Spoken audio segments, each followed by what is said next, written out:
Part 2 of restoring basket case coming up next.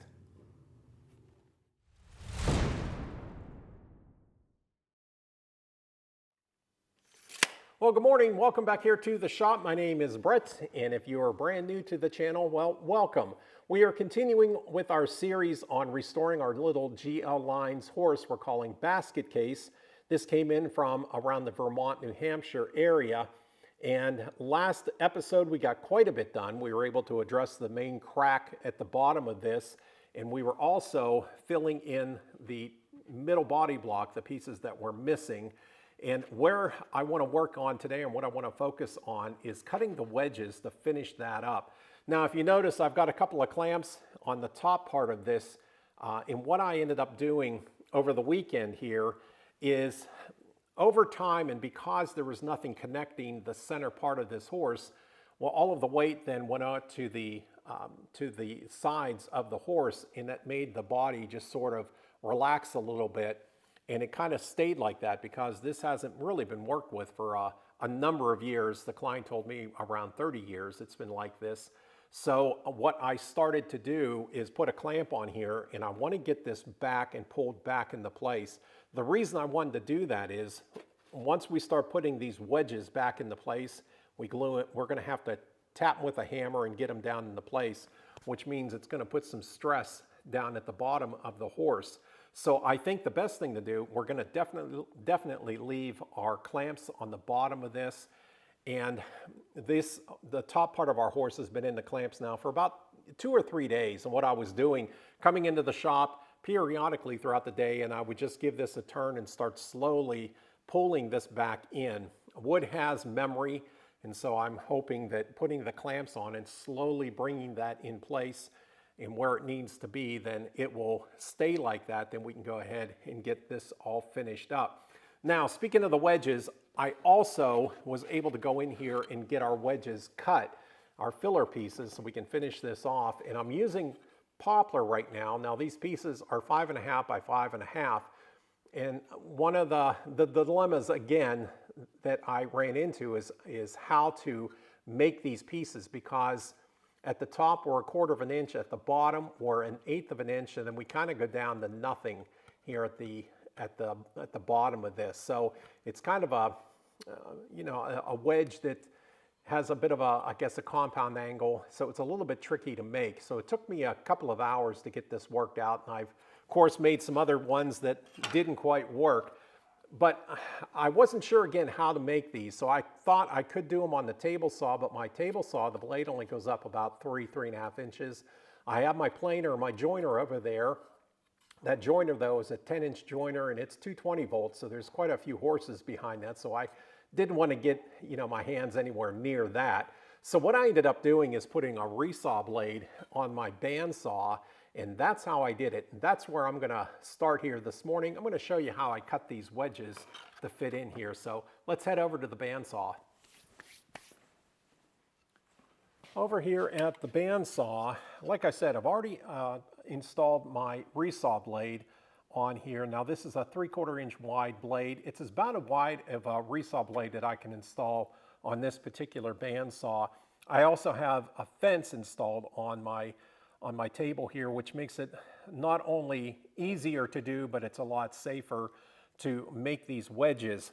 The way I did this, I just tilted my fence just maybe 1 degree, maybe 2 degrees, and I've measured the distance here from my blade to the back of my fence, and I need to be right around 1/2 inch.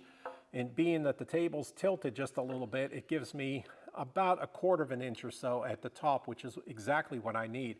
I'm cutting this just a little bit heavy, so if I need to tweak it a little bit, I can take my orbital sander over at the bench and just start sanding it down and fitting it until we can get it just right. So with all of that installed, let's go ahead and we'll cut this.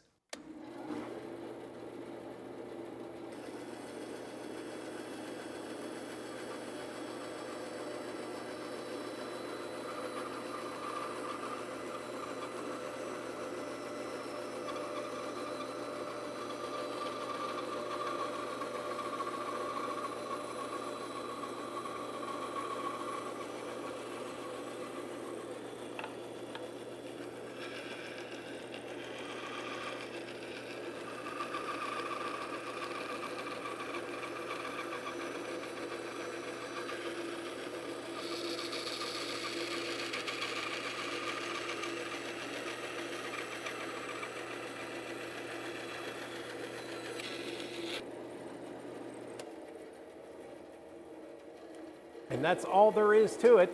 Let's go over to the bench and let's see if we can get these pieces put in place.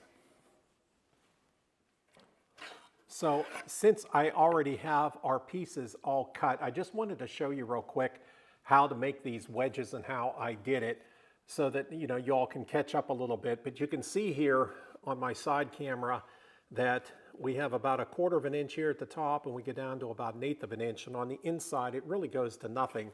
So that's what I did on this particular wedge. So when we put it in, you can see there's just a little bit of space right here, but it's going to be enough that we can tap this with a hammer. Once we get it all glued, we can lock it down in place, and it should be pretty well perfect.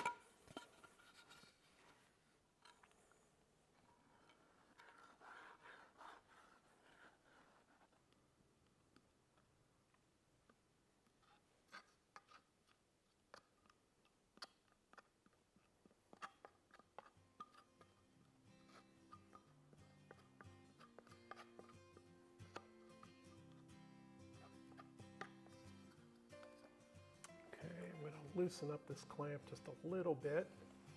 You see, I marked an X here, which side goes where, and I think it's this side.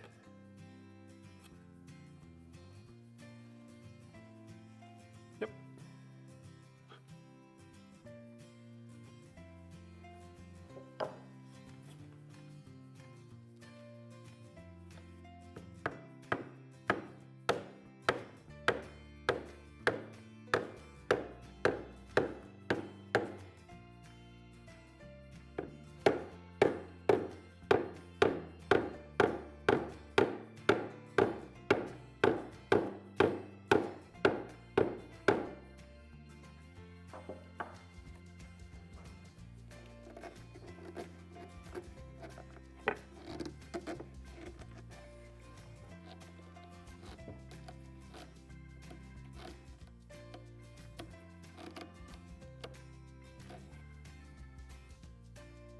That looks good. Let's do the other side.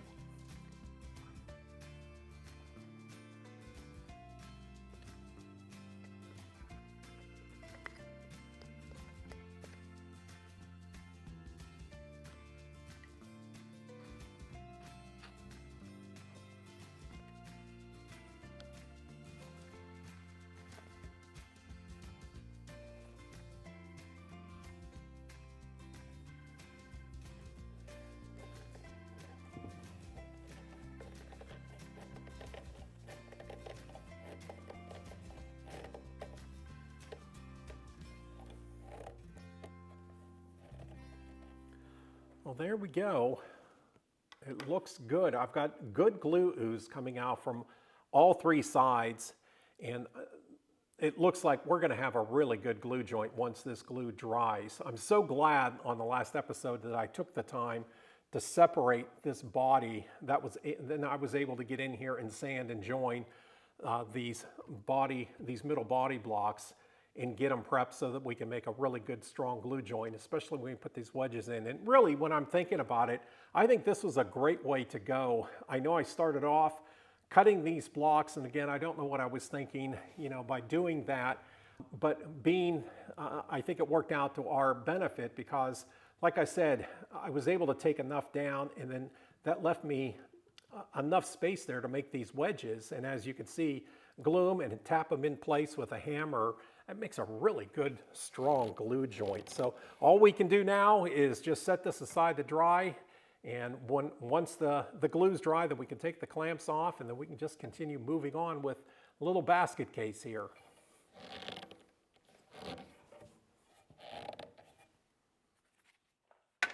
Well, it's been about 24 hours, and this glue has had plenty of time now to cure.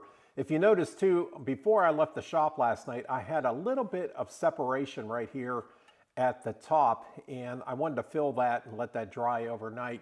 I just took one of my scrap pieces of poplar and made another tapered shim and put that in place, so we can go ahead and cut that one off. But let's go ahead, let's get the clamps off, and let's take a look and see how we did, and then we can move on.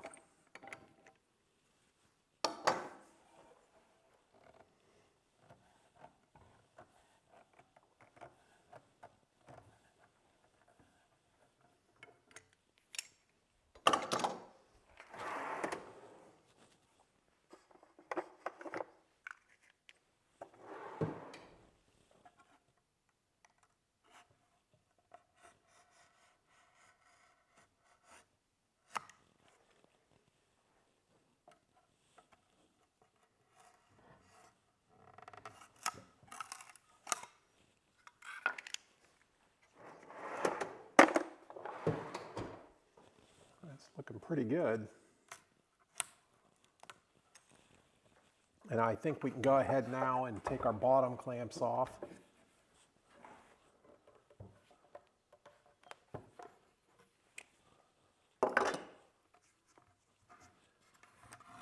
And we'll also remove our pinch dogs.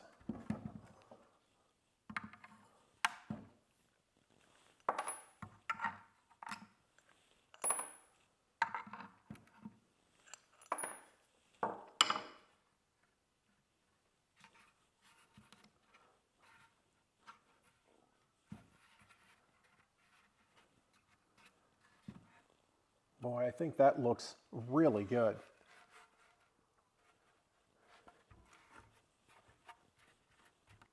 And this is looking really good. The next area I want to focus on here today is I want to take this over to the joiner. One thing I noticed even before I made up these center pieces to finish out our middle body block was that the top of this is not even close to being flat. So by putting our middle pieces in, we're going to have to join that and take this down. You know, and one other thing is when I stabilize the top part of our horse here by adding this 1/2-inch piece of basswood, I thought about just taking it right over the next day and just running it over the joiner, running it down. Well, I'm glad I waited. This is one of those, you know, happy accidents I like to say here at the shop, because I'm going to have to take a solid 1/4 inch off the top of this just to get it flat. And so then, being that we have about a 1/2-inch piece on the top body block, that gives us enough room to go ahead and run that over the joiner, and then we should have, once again, our overall height by, you know, doing that. So that's what I want to focus on today, is starting to get this ready to go so that we can marry the top part of our horse. After that, just looking here at the bottom side of our horse, we've got a lot of heavy cracking once again around the legs. We're going to have to address that. This crack, the main crack where we took the body and was able to split it, looks really, really good. We can use a little bit of our epoxy filler just to fill the little bit of the space that's remaining. Everything else looks really, you know, really solid. So let's go ahead, let's go over to the joiner and let's get set up, and let's run this over the joiner first, and then we'll start addressing some of the other areas on this body.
So while editing, I discovered that the battery in my lapel mic died, so I apologize. I'm going to do my best to just explain real quick for a minute or so what's going on and what I'm doing.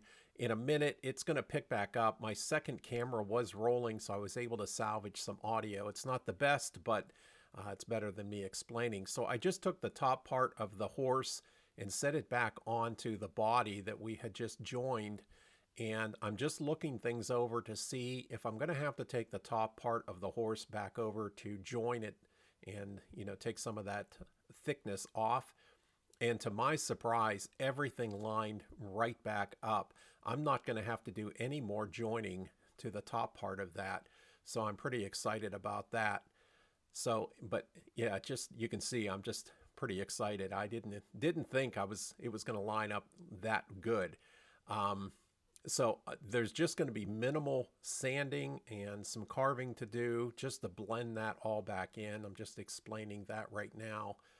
A little bit of carving, a little bit of sanding, and it's going to blend right back in. And you'll never know once it's painted that we had done anything like that. So yeah, it just went right back together perfectly. Good. So next up, what I'm going to do, I'm going to lift the top part of the horse off, and I want to look at the neck because I'm ready to separate. I'm pointing out right now there's a little bit of separation between the neck and the top body block. So I just want to see if I can put a little bit of pressure on that, see if it'll move at all. If there's some movement, then I have a really good shot at separating the neck from the top body block. I'd really like to do that because I can join that. I can get a better glue joint. So I'm just taking my flat bar. And I'm just going to lightly tap on it.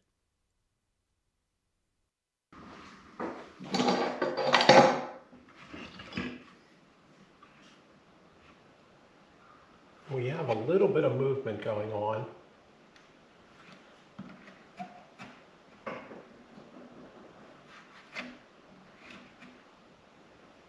So what I'm doing here is I'm just sort of determining if this head and neck will come off. If it does, then we can possibly run this over the joiner as well and correct that, and we can re-glue it and put it down. But I'm not going to force it. And if it doesn't really want to go, then we'll do something else. What I would do if we don't take this off, and I'll show you, if it comes to that, we can make wedges again, and we can put wedges in, glue them in, and make that pretty strong. We'll stabilize that. But I'm thinking here with a little bit of work that I think this may separate.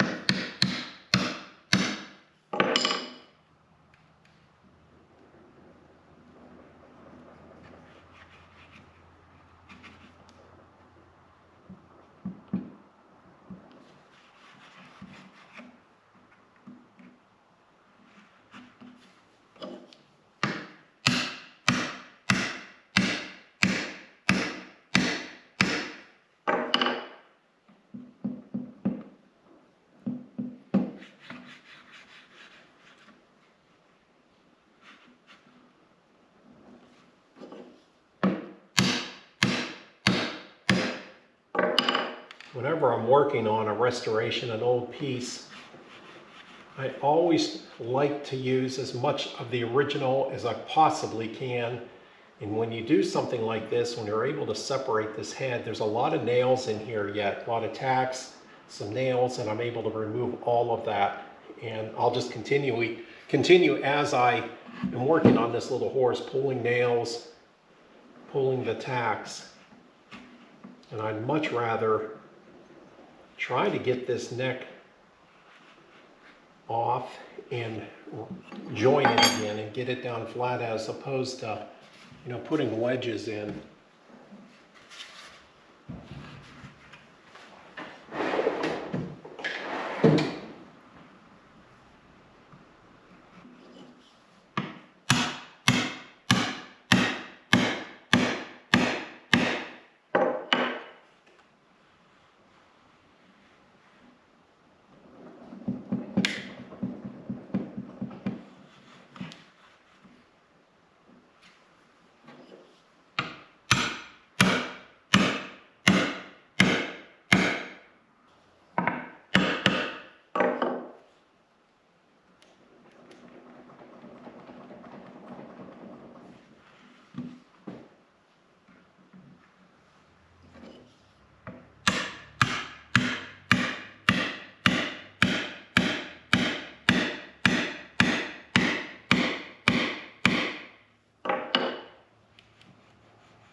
with a little bit of cutting, and I cut that exactly on my glue line, just taking my time and going back and forth with my chisel. It just completely popped right off. We have a nail holding us up.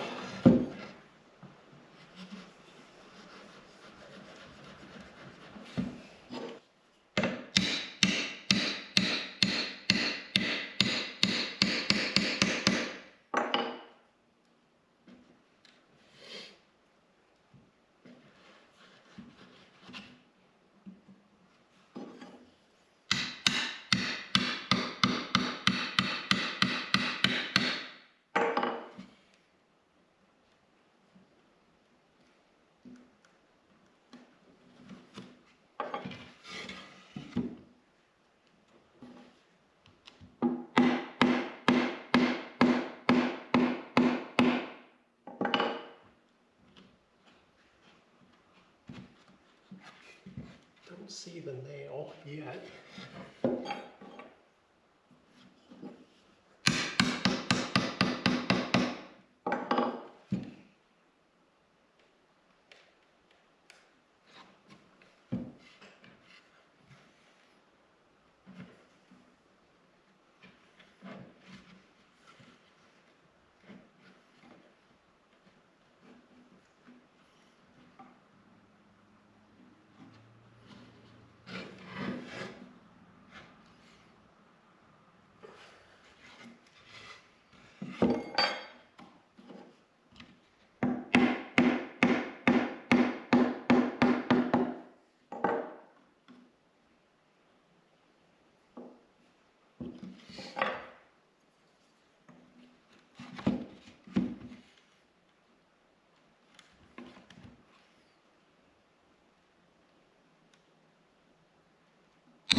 Good, boy, that's a pretty good sized nail they put in there. But you can see where I was cutting, again, I just took a little bit off, so we're going to be able to run this over the joiner and clean this edge up, and we can also run this side over the joiner and get that cleaned up. And then we can glue these two down, and it's going to make a really good, strong glue joint. Great. So once again, I'm just taking my time with this, and I'm just looking things over and kind of thinking through the process. One of the things here that I'm thinking about is, and some of you out there may have caught this, is I was talking about running the top body block over the joiner. Well, that's going to be real difficult because of the saddle block in here. So I've just been kind of looking things over. One thing I could do, a possibility, I could take a hacksaw blade, go in here behind the back. This block is fairly loose, and I could cut those two nails. I can see there are two nails. I could cut that and pull that out, but that's still not going to give me enough room, because once I start running this over the joiner, I'm eventually going to hit the back of the rump here, the top, and I'm going to start removing material. I don't want to do that. There's quite a bit of a crown on this piece here where the neck's going to go back on. So I am thinking I may just go ahead and get my belt sander and run the belt sander over this and flatten it again. Again, we're not taking too much off, and if we needed to, I could always add a piece in here, and we can work it down. I'm not sure yet. I'm just kind of working it out in my mind and talking it out. Running the head, this neck over the joiner, not going to be an issue at all. Another area though that I did find is this side muscle on here. This block is separating, and so I've been just kind of playing with it and looking at it, and I can, when I put pressure on it, I can close it back up. So I think the best way to deal with this is I'm going to get my syringe out, put some glue in there, and run some glue, get some glue up in there. I don't want to try to separate this piece because it will break. There's no getting around that, and I don't want to get that far into it. But I think we can kind of take a syringe, put some glue in there, and clamp this really good, leave it sit overnight, and I think that's going to be fine. So before I get too ahead of myself, I'm going to run this over to the joiner. I'm going to make a couple of passes and get this flat and true, and then we'll work on this part of the body.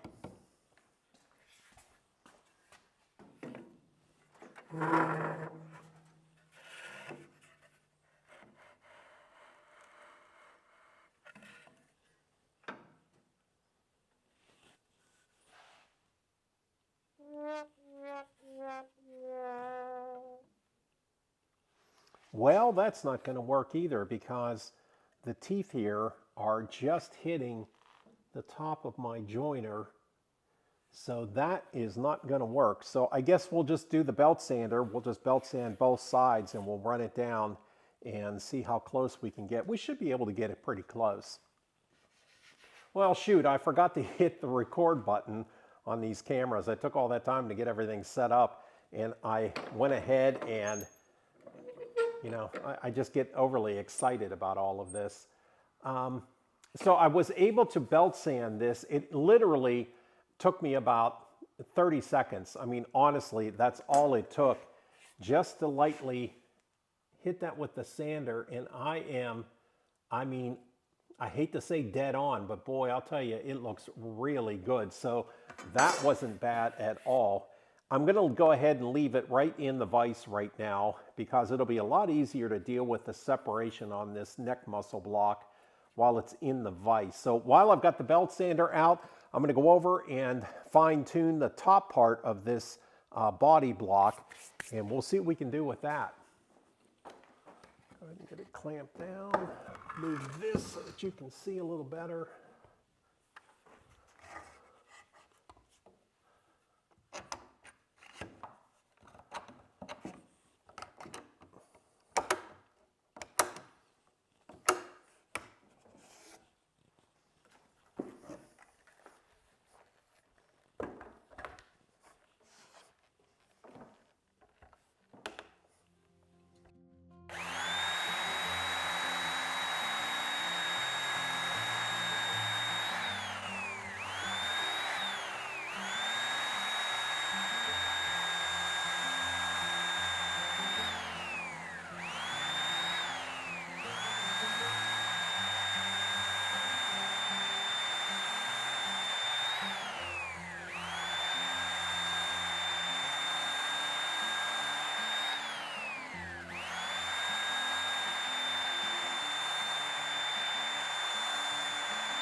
It's looking good.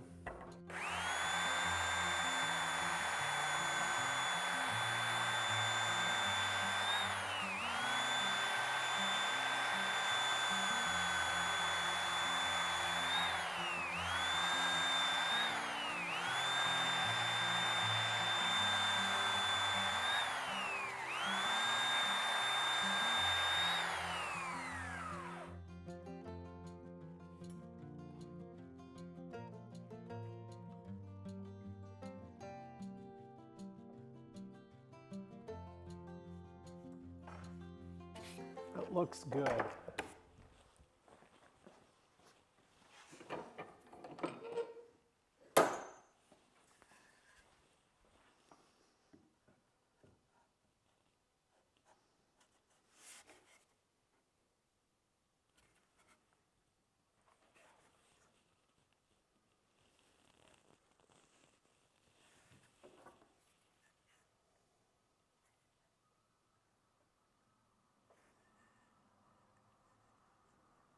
So it looks like I have a bit of a high spot right here in the center. When I put my straight edge across, we'll say horizontally, I'm flat. But when I kind of go this direction, I've got a bit of a hump. So let me take that down.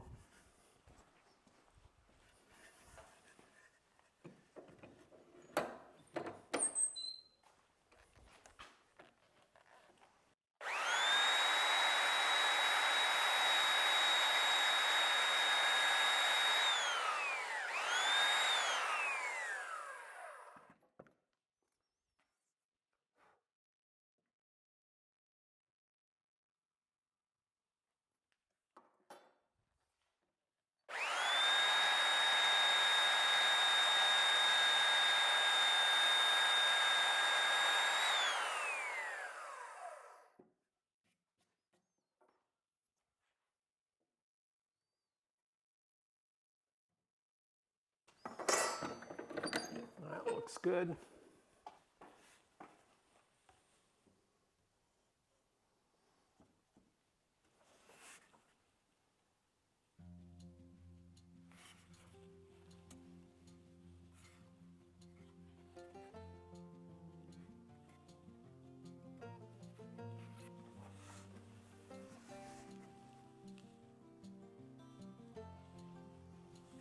I think I need to just take a little bit of the back off here.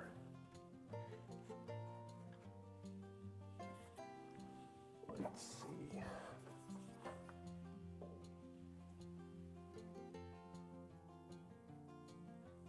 Yeah, it's definitely right here.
And that is looking a lot more like it should. Now, being that I had to sand quite a bit of material off the top body block, the top portion of this, I am going to go ahead and glue a thin piece on here to make up for that, probably about 1/4 of an inch, and put it on permanently, and then that way we should at that point just be able to bring it over here and glue it down to our top body block. So that's what I'm thinking right now. So let me go ahead and get that milled, and we'll just keep working away.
Okay, I have my piece here that I'm going to put in between the neck and the upper body block, and I've been back and forth from the joiner and using a little bit of my belt sander. I've got it down to about 3/16, which is pretty much perfect. I already set the head up on and measured it, and we're back where it was originally. So before, again, I get ahead of myself here, what I want to do is I have a 5/16 dowel rod.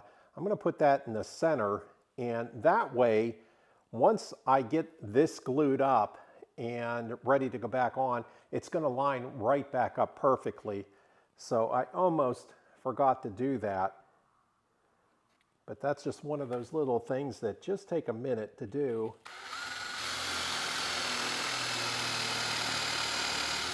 And it makes all the difference in the world.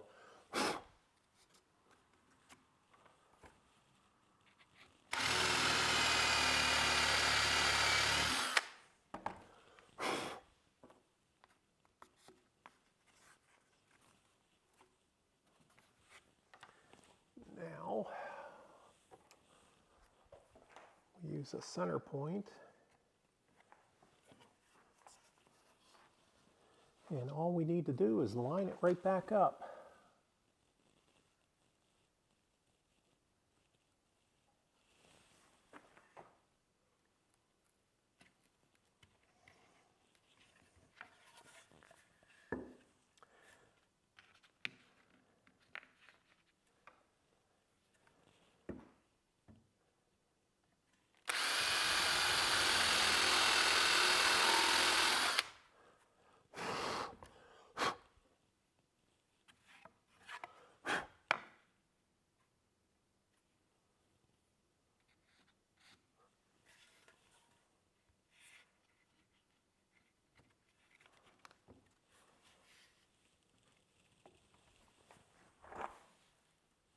Good, perfect.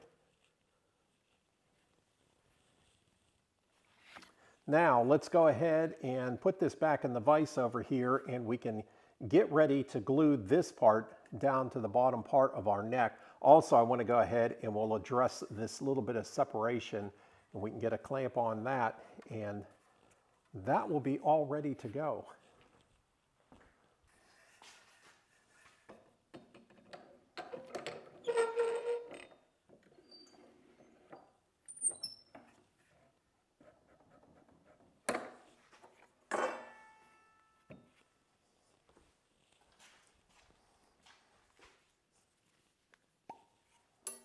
These syringes here I've had from the shop. I'll tell you, these are one of the handiest things to have. I can't tell you how many times I've used them, and they've really done well for me.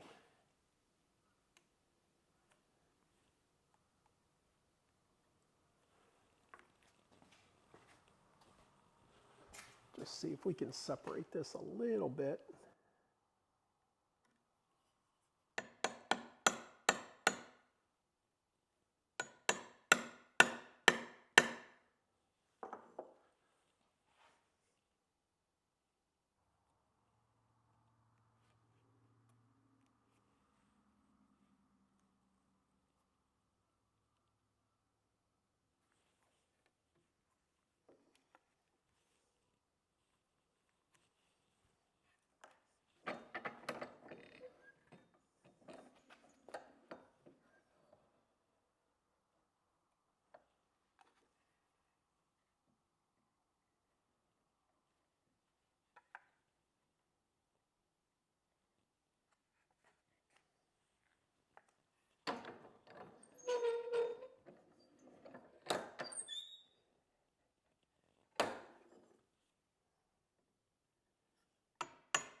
That looks pretty good. I'm just going to let that sit in the clamps now for a few hours, and then we can come back and then glue this, this centerpiece on. And yeah, I think that'll do it. It's been a few hours, so let's go ahead and take the clamps off, and then let's take a look at this.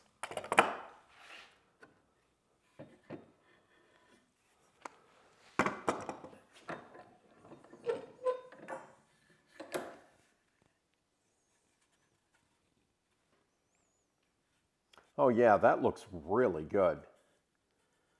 That went back into place. Nice. It's all really good and tight. Good.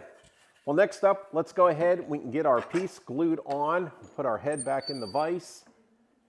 And I think what I'm going to do is just use screws and fender washers again. I think that's the easiest way. A couple of screws in here ought to be enough pressure to glue this down, and then we can just set that aside to dry.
Yeah, as you can see, we've got good glue ooze coming out from all the way around. So we are good. Let's just let that sit in the vise now, once again, for a few hours. That ought to be plenty of time to let that glue cure. And then we can come back and then we'll see about mounting it to the top body block. Well, it's been a few hours. I'm going to say this glue is pretty well set. So let's take these screws and fender washers out.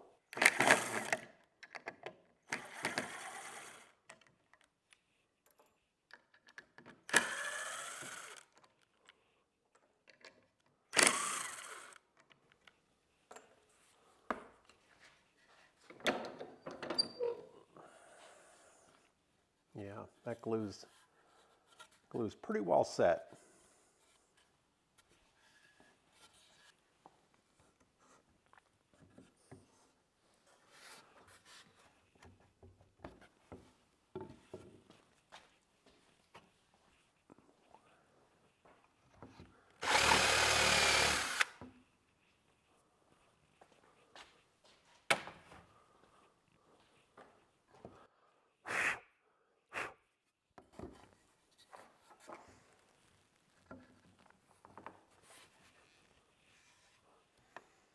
Now, how do we clamp this down? What I'm thinking is I have a hole right here, and that's left over from the nail that I pulled out. I could take a fender washer and a screw and run it in like that, and that would give it enough pressure on the back side. And then I was thinking I could run some screws from the bottom side up in. I was looking earlier to see if I had any 3-inch screws, and I don't have any, but I do have some 3-inch deck screws left over, and that would be just possibly long enough to run up in there. And again, this is just temporary until the glue holds. So I think I may pre-drill a couple of areas here and run these deck screws up in.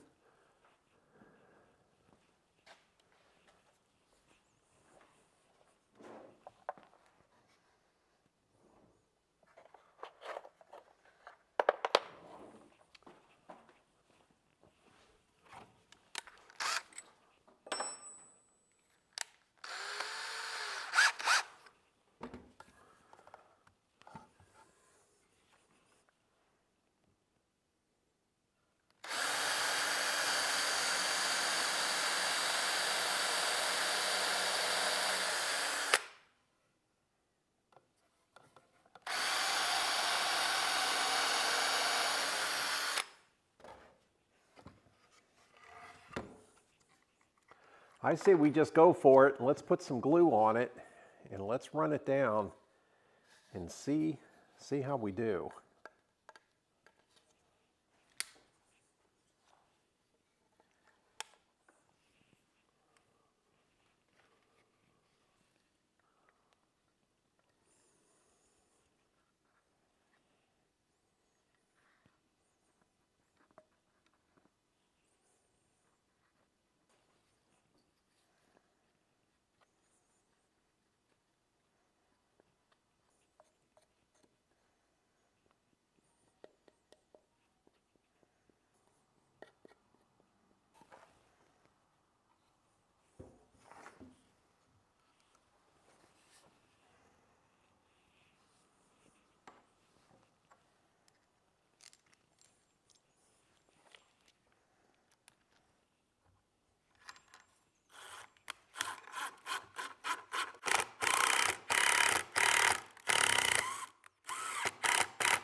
that looks good. It pulled it down pretty tight.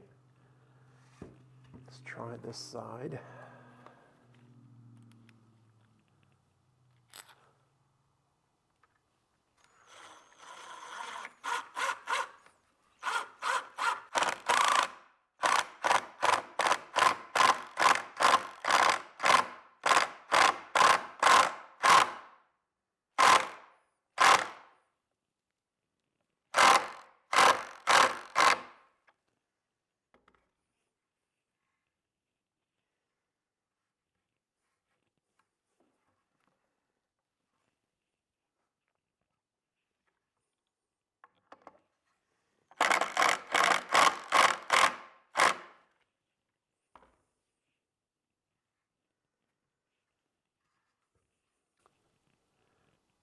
That also looks really, really good.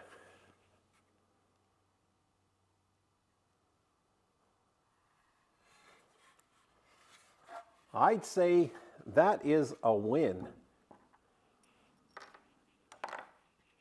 Now we'll let that sit until tomorrow, and then we can take those screws out, and we should have the top half of this horse pretty well ready to go. Now, there's more work to do on these ears. The ears are missing some pieces here, so we can deal with that later on. But when we get back into the shop on the next episode, I want to work on this body. Let me get this out of the way. So we're going to come back to the body, and we're going to address all of these pieces that are missing where the legs go in.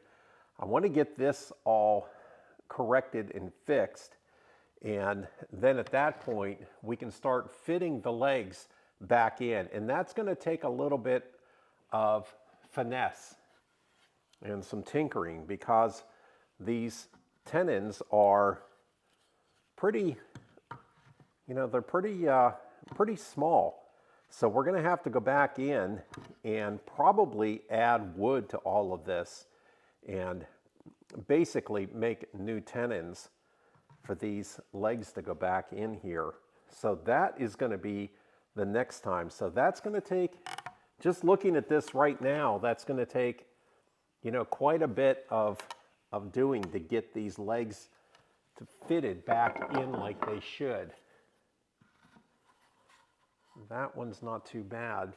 But back here, we probably have 1/8 of an inch or so, this gap back here. So we're going to have to work on that. So that'll be the next episode.